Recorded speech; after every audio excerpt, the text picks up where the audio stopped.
de Salém, sacerdote do Deus Altíssimo, quando Abraão estava voltando da batalha em que matou os reis, Melquisedeque foi ao encontro dele e o abençoou. Abraão lhe deu a 10ª parte de tudo que ele havia tomado dos inimigos na batalha. O nome de Melquisedeque quer dizer primeiramente rei da justiça, e porque ele era rei de Salém, o seu nome também quer dizer rei da paz. Não se conhece o pai, nem a mãe, nem qualquer antepassado de Melquisedeque, e também não se sabe nada sobre o seu nascimento ou sobre a sua morte. Por ser como filho de Deus, ele continua sacerdote para sempre. Veja como Melquisedeque era grande. A Abraão, o patriarca, lhe deu a 10ª parte de tudo que havia tomado dos inimigos na batalha, conforme a lei de Moisés. Os sacerdotes que são descendentes de Levi têm obrigação de receber do povo a 10ª parte de tudo. Eles recebem dos seus próprios patrícios, embora estes também sejam descendentes de Abraão. Melquisedeque não era descendente de Levi, mas recebeu a 10ª parte daquilo que Abraão havia tomado na batalha e o abençoou. Sim, o abençoou o próprio Abraão, que havia recebido as promessas de Deus. Não há dúvida de que aquele que abençoa é mais importante do que aquele que é abençoado. No caso dos sacerdotes, a 10ª parte é recebida por homens que um dia vão morrer, mas no caso de Melquisedeque, como dizia as escrituras sagradas, a 10ª parte foi recebida por alguém que continua vivo. Portanto, quanto Abraão pagou a 10ª parte, Levi, cujos descendentes recebem a 10ª parte, também pagou, pois Levi não tinha nascido, e por isso, assim dizer, ainda que estava no corpo do seu antepassado, Abraão, quando este se encontrou com Melquisedeque. A lei que o povo de Israel recebeu se baseava no sacerdócio dos levitas.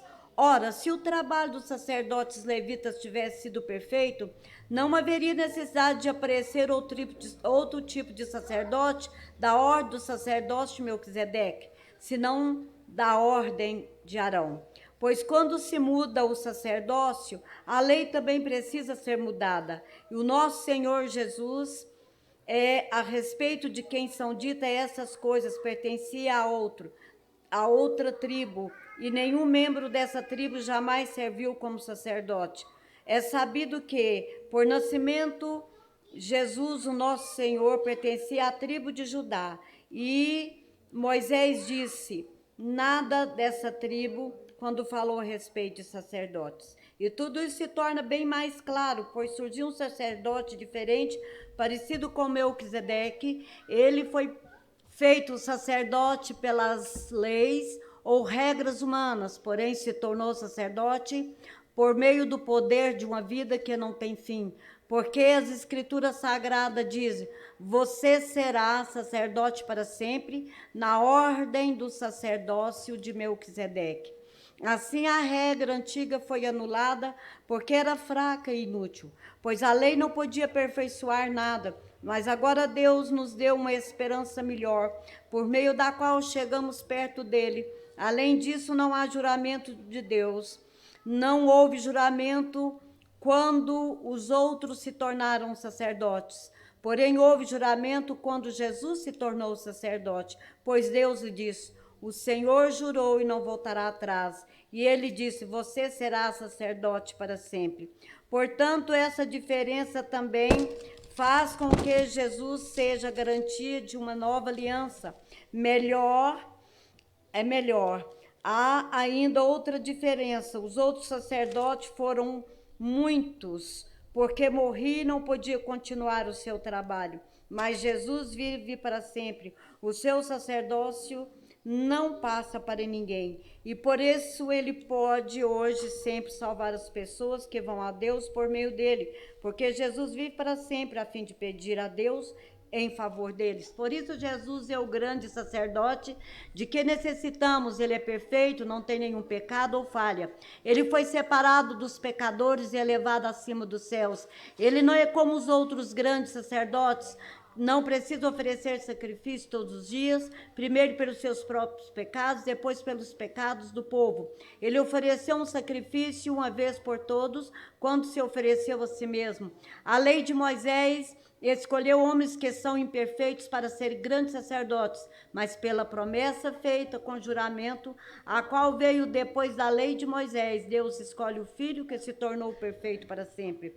A coisa mais importante de tudo que estamos dizendo tem a ver com o sacerdote que nós temos. Ele é o grande sacerdote que está sentado no céu, do lado direito do trono de Deus, o Todo-Poderoso. Ele faz o seu serviço no lugar santíssimo, na verdadeira tenda que foi armada pelo Senhor e não por seres humanos.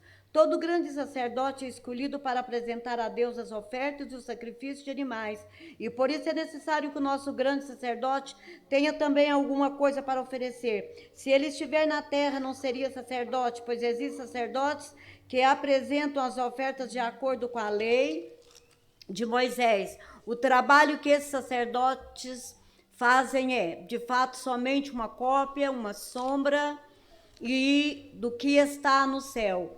Foi isso que aconteceu quando Deus falou com Moisés. Quando Moisés estava para construir a tenda, Deus disse: tenha cuidado para fazer tudo de acordo com o modelo que eu lhe mostrei no monte. Mas, de fato, Jesus foi encarregado de um serviço sacerdotal que é superior ao dos sacerdotes, pois a aliança que ele conseguiu é melhor, porque ele se baseia em promessas de coisas melhores. Pois se a primeira aliança tivesse sido perfeita, não seria necessária uma nova aliança. Mas Deus vê que o seu povo é culpado e diz: está chegando o tempo, diz o Senhor, em que farei uma nova aliança com o povo de Israel, com o povo de Judá. Essa aliança não será como aquela que eu fiz com os antepassados deles, no dia em que eu os peguei pela mão e os tirei da terra do Egito.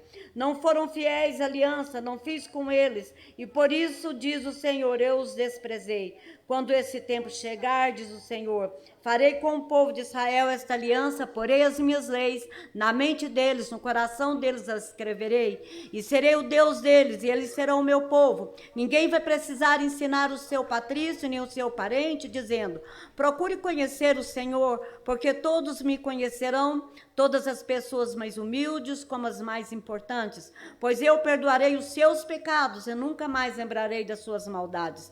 E quando Deus fala da nova aliança, é porque ele já tornou velha a primeira, e o que está ficando velho e gasto vai desaparecer logo. A primeira aliança tinha leis sobre a adoração e tinha também um santuário construído por seres humanos, onde se adorava a Deus. Foi armada uma tenda dividida em duas partes. Na parte da frente, chamada Lugar Santo, ficava o candelabro, a mesa com os pães oferecidos a Deus. Atrás da segunda cortina ficava a parte que era chamada de Lugar Santíssimo. Ali estava colocado o altar de ouro, onde era queimado o incenso, e também estava colocada a arca da aliança, toda coberta de ouro. Dentro da arca estavam vasilha de ouro, com o maná, o bastão de Arão, do qual tinha saído brotos, e as duas placas de pedra com os mandamentos escritos nelas. Em cima da arca, representando a presença divina, estavam os querubins com suas asas abertas sobre o lugar onde os pecados eram perdoados. Mas agora não é o momento de explicar os detalhes dessas coisas. Depois de tudo isso ter sido preparado, os sacerdotes entraram todos os dias na parte da frente da tenda, que é o lugar santo, para cumprir os seus deveres religiosos. Mas somente o grande sacerdote entra na parte de trás, que é o lugar santíssimo, e isso apenas uma vez por ano. Ele oferece a Deus o sangue dos animais em favor de si mesmo e também pelos pecados que o povo cometeu em saber que estava pecando. Por meio disso, todo o Espírito o Espírito Santo nos ensina de modo bem claro que a entrada para o lugar santíssimo ainda não foi aberta, enquanto a parte da frente, que é o lugar santo, continua sendo usada. Isso é um símbolo para hoje. Quer dizer que as ofertas e os sacrifícios de animais oferecidos a Deus não tornam perfeito o coração das pessoas que o adoram. Essas ofertas e sacrifícios têm a ver somente com a comida, com bebida e com várias cerimônias de purificação. São regras externas que têm valor somente até que Deus renove todas as coisas. Mas Cristo veio como um grande sacerdote das coisas boas que já estão aqui. A tenda em que ele serve é melhor e mais perfeita, e não foi construída por seres humanos, isto é, não é deste mundo. Quando Cristo veio e entrou uma vez por todos no lugar santíssimo, ele não levou consigo sangue de bodes ou de bezerros para oferecer como sacrifício, pelo contrário, ele ofereceu o seu próprio sangue, conseguiu para nós a salvação eterna.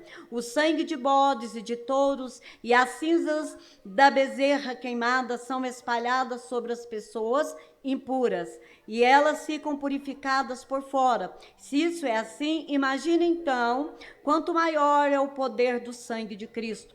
Por meio do Espírito eterno, ele se ofereceu a si mesmo a Deus como um sacrifício sem defeito, e o seu sangue nos purifica por dentro, tirando as nossas culpas. Assim podemos servir ao Deus vivo, pois já não praticamos cerimônias que não valem nada. Portanto, é Cristo que consegue fazer uma nova aliança para que os que foram chamados por Deus passam a receber as bênçãos eternas que o próprio Deus prometeu. Isso pode ser feito porque houve uma morte que livrou as pessoas dos pecados que praticaram enquanto a primeira aliança estava em vigor. Onde há um testamento, é necessário provar que a pessoa que o fez já morreu, pois o testamento não vale nada enquanto estiver vivo quem o fez. Só depois da morte dessa pessoa é o que o testamento tem valor. É por isso que a primeira aliança entrou em vigor somente com o uso do sangue de animais. Em primeiro lugar, Moisés anunciou ao povo todos os mandamentos conforme estavam na lei. Depois pegou o sangue dos bezerros, dos bodes, misturou com água e borrifou o livro da lei, e todo o povo, usando lã tingida de vermelho e isopo, então diz: este é o sangue que sela a aliança que Deus mandou vocês obedecerem. Da mesma forma, Moisés também borrifou o sangue sobre a tenda e sobre todos os objetos usados na adoração. De fato, de acordo com a lei, quase tudo é purificado com sangue, e não havendo derramamento de sangue, não há perdão de pecados. Essas coisas que eram cópias das realidades celestiais, deviam ser purificadas desse modo, mas as próprias coisas celestiais exigem sacrifícios bem melhores. Cristo não entrou num lugar santo feito por seres humanos, que é a cópia do verdadeiro lugar. Ele entrou no próprio céu, onde agora aparece na presença de Deus para pedir em nosso favor. O grande sacerdote entra todos os anos no lugar santíssimo, levando consigo o sangue de um animal, porém Cristo não entrou para se oferecer muitas vezes. Se fosse assim, ele teria de sofrer muitas vezes desde a criação do mundo. Pelo contrário, uma vez por todas, ele apareceu agora quando os tempos estão chegando ao fim, para tirar os pecados por meio do sacrifício de si mesmo. Cada pessoa tem de morrer uma vez só e depois ser julgada por Deus. Assim também Cristo foi oferecido uma só vez em sacrifício para tirar os pecados de muitas pessoas. Depois ele aparecerá pela segunda vez, não para tirar pecados, mas para salvar as pessoas que estão esperando por ele. A lei dada por Moisés não é um modelo completo e fiel das coisas verdadeiras, é apenas uma sombra das coisas boas que estão por vir. Os mesmos sacrifícios são oferecidos sempre, ano após ano. Portanto, como pode a lei, por meio desse sacrifício, aperfeiçoar as pessoas que chegam perto de Deus? Se as pessoas que adoram a Deus tivessem sido purificadas dos seus pecados, não se sentiriam mais culpados de nenhum pecado, e todos os sacrifícios terminariam. Em vez disso, esse sacrifício realizado ano após ano serve para fazer com que as pessoas lembrem dos seus pecados, pois o sangue de touros e de bodes não pode de modo nenhum tirar os pecados de ninguém. Por isso Cristo, ao entrar no mundo, diz: tu Ó Deus, não queres animais oferecidos em sacrifícios, nem ofertas de cereais, mas preparaste um corpo para mim. Não te agrada as ofertas de animais queimadas, inteiros no altar, nem sacrifícios oferecidos para tirar pecados. Então eu disse: estou aqui, ó Deus, venho fazer a tua vontade, assim como está escrito a meu respeito no livro da lei. Primeiro ele disse: tu não queres sacrifício ou ofertas de animais, e não te agrado de oferta dos animais queimados inteiros no altar, nem o sacrifício oferecido para tirar pecados. Ele disse: embora todos os sacrifícios sejam oferecidos de acordo com a lei. Depois ele disse: estou aqui, ó Deus, para fazer a tua vontade. Assim Deus acabou com todos os antigos sacrifícios e pôs no lugar dele o sacrifício de Cristo. E porque Jesus Cristo fez o que Deus quis, nós somos purificados pelo pecado, pela oferta que ele fez, uma vez por todos do seu próprio corpo. Todo sacerdote judeu cumpre todos os dias dos seus deveres religiosos e oferece muitas vezes os mesmos sacrifícios, mas estes nunca poderão tirar pecados. Porém, Jesus Cristo ofereceu um só sacrifício para tirar pecados, uma oferta que vale para sempre. E depois sentou-se ao lado direito de Deus, e ali Jesus está esperando até que Deus ponha os seus inimigos por estrado debaixo dos pés dele. Assim como um sacrifício só, ele aperfeiçoou para sempre os que estão purificados do pecado. E o Espírito Santo também nos dá o seu testemunho sobre isso. Primeiro ele diz: quando este tempo chegar, diz o Senhor, eu farei com o povo de Israel esta aliança, porém as minhas leis no coração deles e na mente deles as escreverei. Depois ele disse: não lembrarei mais de seus pecados nem das suas maldades. Assim, quando os pecados são perdoados, já não há mais necessidade de oferta para tirá-los. Por isso, irmãos, por causa da morte de Jesus na cruz, nós temos completa liberdade de entrar no lugar santíssimo. Por meio da cortina, isto é, por meio do seu próprio corpo, ele nos abriu um caminho novo e vivo. Nós temos um grande sacerdote para dirigir a casa de Deus. Portanto, cheguemos perto de Deus com um coração sincero, uma fé firme, com a consciência limpa das nossas culpas, com um corpo lavado com água pura. Guardemos firmemente a esperança da fé que professamos, pois podemos confiar em Deus que cumprirá as suas promessas. Pensemos uns nos outros a fim de ajudarmos todos e terem mais amor e fazerem o bem. Não abandonemos, como alguns estão fazendo, o costume de assistir às nossas reuniões. Pelo contrário, animemos uns aos outros, ainda mais agora que vocês veem que o dia está chegando. Pois se continuarmos a pecar de propósito, depois de conhecer a verdade, já não há mais sacrifício que possa tirar os nossos pecados. Pelo contrário, resta apenas medo do que acontecerá, medo do julgamento e do fogo violento, que destruirá os que são contra Deus. Quem desobedece à lei de Moisés é condenado sem dó à morte, se for julgado culpado depois de ouvido o testemunho de duas pessoas, pelo menos. Então, o que será que vai acontecer com os que desprezam o Filho de Deus e considera como coisa sem valor o sangue da aliança de Deus que os purificou? E que acontecerá com quem insulta o Espírito de Deus que o ama? Imagine como será pior ainda o castigo que essa pessoa vai merecer, pois sabemos quem foi que disse: eu me vingarei e acertarei contas com eles. A quem também disse: o Senhor julgará o seu povo. Que coisa terrível é cair nas mãos do Deus vivo.